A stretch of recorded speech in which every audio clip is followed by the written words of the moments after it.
અશાંત ધારાના અમલીકરણ માટે રજૂઆત કરવામાં આવી। ધારાસભ્ય દર્શિતા શાહે કલેક્ટરને રજૂઆત કરી છે। લાગુ કરાયેલા વિસ્તારમાં અશાંત ધારાની અમલવારી નથી થતી તેવું આ ધારાસભ્યએ જણાવ્યું છે। 2022માં અશાંત ધારામાં નવા વિસ્તારો ઉમેરાયા હતા। નવા વિસ્તારો અંગે જાણ ન હોવાનું દર્શિતા શાહનો દાવો છે। વોર્ડ નંબર 1, 2 અને 3 અને 8માં અશાંત ધારાનો ભંગ થઈ રહ્યો છે તેવું દર્શિતા શાહનું કહેવું છે। અશાંત ધારાના ભંગ સામે કાયદાકીય પગલાં ભરવાની દર્શિતા શાહની માંગ છે।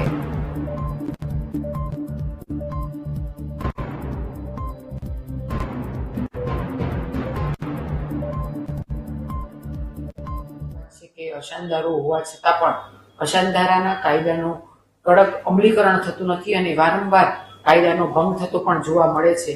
ત્યારે આ બાબતે વિસ્તારવાસીઓએ વારંવાર અમે રજૂઆત કરેલી છે અને એ બાબતે ધ્યાનમાં લઈને ગઈકાલે સમગ્ર વિસ્તારવાસીઓને લઈને અમે કલેક્ટરશ્રીને મળવા ગયા હતા કે જે જગ્યાએ અશાંત ધારો લાગુ થયેલો છે ત્યાં કડકપણે કાયદાનું પાલન થાય અને વિસ્તારવાસીઓને જે કંઈ પણ સમસ્યા છે એ સમસ્યાનું નિરાકરણ થાય એ સંદર્ભે અમે કલેક્ટરશ્રીને મળવા ગયા હતા કે આ જગ્યાએ આ વિસ્તારમાં અશાંત ધારો લાગુ હોવા છતાં પણ એનું કડકપણે અમલીકરણ થતું નથી।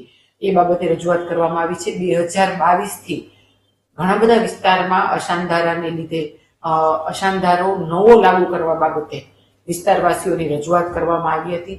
એ બાબતે પણ અમે 2022થી કલેક્ટરશ્રીને એ બાબતે પણ રજૂઆત કરેલી છે।